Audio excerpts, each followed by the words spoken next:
जय जोहार साथियों, आप सभी का स्वागत है हमारे खास कार्यक्रम सीजी राउंडअप पर। मैं हूं आपके साथ पूजा शर्मा और मेरे साथ है मेरे सहयोगी मयंक ठाकुर। पूरे देश भर के किसान देशव्यापी आंदोलन कर रहे हैं 15 फसलों को समर्थन मूल्य में खरीदने को लेकर। तो वहीं आज छत्तीसगढ़ के विधानसभा में भी किसानों का मुद्दा जोर शोर से गूंजा।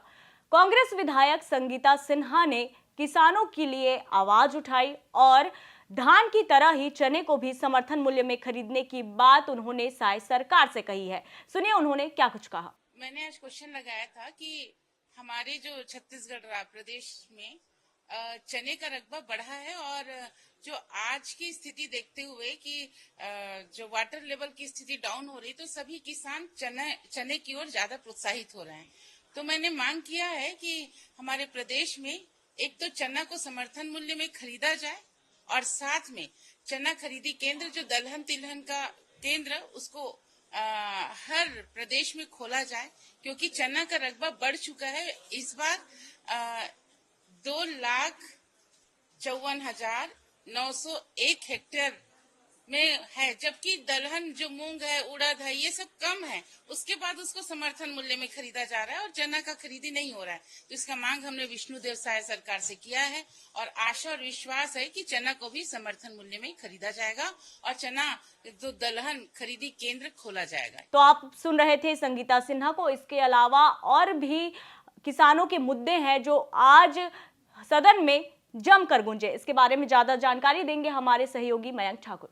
बिल्कुल पूजा, जिस तरह से आपने बताया कि किसानों का देश भर में आंदोलन चल रहा है और किसानों के जो एमएसपी जो फसलें हैं उसको लेकर जो मांग चल रही है, इसके अलावा छत्तीसगढ़ विधानसभा पे आज किसानों का जो मुद्दा है जमकर गूंजा है। किसानों को न केवल एमएसपी बल्कि किसानों के जो खाद बीज की सप्लाई होती है, किसानों के लिए जो फसलों के लिए खाद बीज के अलावा जो दवा की सप्लाई होती है, इस दवा की सप्लाई में जो फर्जी कंपनियों की सप्लाई की गई है, इसे लेकर जमकर हंगामा हुआ है। कांग्रेस के जो विधायक है राघवेंद्र सिंह, उन्होंने मसला उठाया कि छत्तीसगढ़ में जो बाहर जो दूसरे राज्यों की कंपनी है वो भी सप्लाई कर रही है और उन सब जो सदन में जो पटल पर जो जानकारी दी गई है उसमें उन कंपनियों के नाम को शामिल नहीं किया गया है। ऐसे में बड़ी बात यह है कि छत्तीसगढ़ में जो बाहर की कंपनियां जो सप्लाई कर रही है उन कंपनियों की जानकारी आखिरकार सदन में क्यों नहीं दी गई। इस बात पर विपक्ष ने जमकर हंगामा किया। सदन में जो है न केवल राघवेंद्र सिंह बल्कि राघवेंद्र सिंह के अलावा नेता प्रतिपक्ष चरणदास महंत ने भी हंगामा किया और तो और उन्होंने ये कह दिया कि जांच वाली साय सरकार क्या इसकी भी जांच करवाएगी क्या।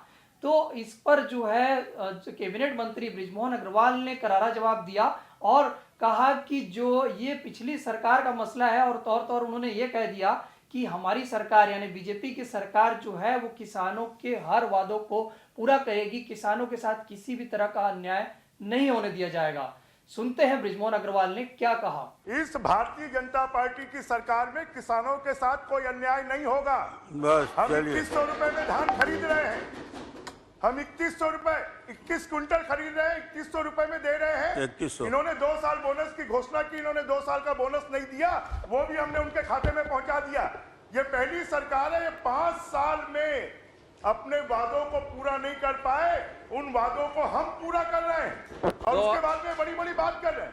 ये आदरणीय अध्यक्ष महोदय जी, जो पूर्ववर्ती सरकार की जो समर्थन मूल्य की राशि है, क्या उसको देंगे? आप 2017 किस्त बचा है, क्या उसको आप देंगे? आदरणीय अध्यक्ष पूर्ववर्ती सरकार की 14 कृषि मंत्री जी, क्या किस्त में देते थे, हम एक किस्त में दे देंगे और जल्दी दे देंगे। तो ये थे बृजमोहन अग्रवाल, जिन्होंने एक बार फिर से दावा कर दिया है कि किसानों को किसी तरह की कोई तकलीफें नहीं होंगी और किसानों को उनका अधिकार पूरी तरह से दिया जाएगा। एक लिहाज से माना जा सकता है कि छत्तीसगढ़ में किसानों का मुद्दा आज दिन भर छाया रहा। जिस तरह से हमारे साथी पूजा भी बता रही थी कि सुबह से जो है सदन में किसानों को लेकर मुद्दा उठा, उसके बाद किसानों को फर्जी खाद बीज सप्लाई का मसला उठा, तो निश्चित तौर पर आज जो सदन पे पूरी तरह से विपक्ष ने किसानों के मुद्दे मसले को लेकर सदन में साय सरकार को घेरा। तो इसी के साथ जो दूसरी बड़ी खबर रही छत्तीसगढ़ की, उससे मैं आप सभी को अवगत करवा दूं। एक बार फिर कांग्रेस अपने बागी नेताओं की पार्टी में वापसी कर सकती है। ये सुगबुगाहट इसलिए भी उठ रही है क्योंकि आने वाले लोकसभा चुनाव में कांग्रेस किसी भी तरह का रिस्क नहीं ले सकती। ऐसे में वो बागी नेता जिन्हें साल 2023 में हुए विधानसभा चुनाव में टिकट नहीं मिली थी और जिन्होंने जो है पार्टी के वरिष्ठ जनों के ऊपर भी हार का ठीकरा फोड़ दिया था, वैसे बागी नेताओं की एक बार फिर से वापसी करवा सकते हैं कांग्रेस। और इसमें सबसे ज्यादा जो नाम चर्चा में है वो है विनय जायसवाल और बृहस्पति सिंह का। 2-3 दिन पहले ही इन दोनों ही कांग्रेस के पूर्व विधायकों ने इन दोनों ही विधायकों ने भूपेश बघेल और दीपक बैज से मुलाकात की थी। और इसके बाद से अब ये बातें खुलकर सामने आने लगी है कि लोकसभा चुनाव से पहले इन बागी नेताओं की एंट्री एक बार फिर से पार्टी में हो सकती है। बता दें कि हार का ठीकरा फोड़ने के साथ ही बृहस्पति सिंह ने टीएस सिंहदेव और प्रदेश प्रभारी रह चुकी कुमारी सैलजा के ऊपर गंभीर आरोप लगाए थे, इसलिए पार्टी ने इन्हें 6 साल के लिए निष्कासित कर दिया था। तो अगर एक बार फिर इन दोनों बागी नेताओं की कांग्रेस पार्टी में वापसी होती है तो ये जो खींचतान जो हम देखते आ रहे हैं कांग्रेस पार्टी में, वो एक बार फिर से देखने को मिलेगी। इसके अलावा और क्या बड़ी खबर रही उसके बारे में जानकारी देंगे मयंक। बिल्कुल पूजा, जो है इस मसले के अलावा छत्तीसगढ़ की सियासत में एक बड़ी खबर जो है वो हम बताना चाहेंगे दर्शकों को। छत्तीसगढ़ में एक बार फिर से धर्मांतरण को लेकर जो है वो मुद्दा गूंजा है और बीजेपी छत्तीसगढ़ ने अपने ऑफिशियल जो एक्स हैंडल है उस पर जो है छत्तीसगढ़ में जो कांग्रेस की विधायक है, बिलाईगढ़ के जो विधायक है उसको लेकर उन्होंने एक वीडियो शेयर किया है और उस पे आपत्ति लगाई है कि छत्तीसगढ़ में कांग्रेस एक बार फिर से धर्मांतरण को लेकर जो है वो सियासत करती है। और इस वीडियो को लेकर जिस तरह से न केवल एक्स हैंडल पर जो बीजेपी ने आपत्ति लगाई थी, उसके बाद सदन पे भी इस पर चर्चा हुई। सदन पे भी जो है बीजेपी विधायकों ने तेवर दिखाया है और तो बृजमोहन अग्रवाल ने कह दिया कि जो है कांग्रेस जो है जिस तरह से धर्मांतरण को लेकर सियासत करती है, धर्मांतरण को लेकर राजनीति करती है, वो एक बार फिर से जाहिर हो चुका है। सुनते हैं बृजमोहन अग्रवाल ने क्या कहा। देखिए, हम तो पहले दिन से कह रहे हैं कि कांग्रेस पार्टी छत्तीसगढ़ की डेमोग्राफी को बिगाड़ने के लिए धर्मांतरण करवाकर अपनी वोट की राजनीति कर रही है और इस वीडियो के माध्यम से ये बात साबित हो रही है। बृजमोहन अग्रवाल के बयान के साथ ही श्याम बिहारी जायसवाल ने भी आरोप लगाया। हालांकि उन्होंने ये तर्क भी दिया कि वो वीडियो को नहीं देखे हैं जाहिर तौर पर, लेकिन उन्होंने ये बात साफ तौर पर जाहिर कर दी कि धर्मांतरण की सियासत जो है वो कांग्रेस करती रही है। धर्मांतरण को लेकर जिस तरह से राजनीति की जा रही है, वायरल वीडियो को लेकर जो है बिलाईगढ़ की जो कांग्रेस की विधायक है कविता प्राण लहरे, उन्होंने इन तमाम जो दावों को लेकर बीजेपी के जो आरोप लग रहे थे उसे पूरी तरह से खारिज कर दिया।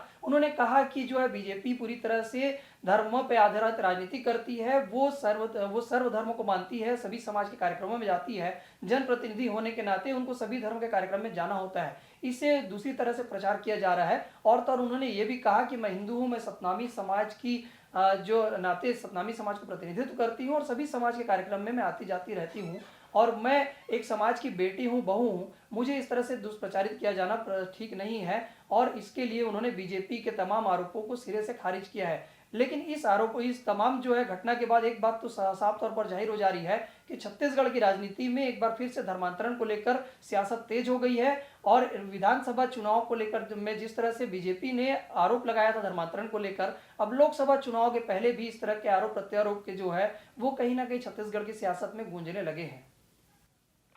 बिल्कुल मयंक, और छत्तीसगढ़ में धर्मांतरण का मुद्दा हमेशा से ही बहुत बड़ा मुद्दा रहा है और जैसे जैसे चुनाव नजदीक आते हैं, चाहे कांग्रेस हो या बीजेपी, धर्मांतरण के मुद्दे को एक अवसर की तरह भुनाती है और एक दूसरे पार्टी के ऊपर आरोप प्रत्यारोप का जो दौर है वो बिल्कुल जारी रहता है। और इसी के साथ बढ़ते हैं आज की सबसे बड़ी जो खबर है उस और ये जो सबसे बड़ी खबर हम इसे इसलिए भी कह रहे हैं क्योंकि छत्तीसगढ़ के जाने माने हॉलीवुड एक्टर और निर्देशक मनोज राजपूत जेल पहुंच गए हैं।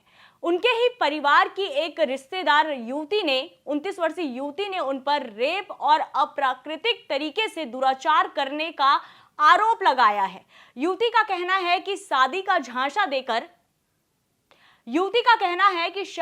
झांसा देकर मनोज उनके साथ 13 साल तक अप्राकृतिक तरीके से उनका इस्तेमाल करते रहे, उनके साथ रेप करते रहे, लेकिन अब वो शादी से मुकर गए हैं। वहीं इस पूरे मामले को लेकर मनोज राजपूत ने भी अपनी सफाई दी। उनका कहना है कि ये एक पारिवारिक विवाद था। हाल ही में उनकी एक फिल्म रिलीज हुई है और फिल्म रिलीज होने के ठीक बाद उन्हें सलाखों के पीछे डाल दिया गया। तो इन सभी मसलों को लेकर मनोज राजपूत ने ये स्पष्ट कर दिया है कि पारिवारिक विवाद के चलते इस तरह के आरोप उनके ऊपर लग रहे हैं और जल्द ही इसका सबूत भी सबके सामने होगा।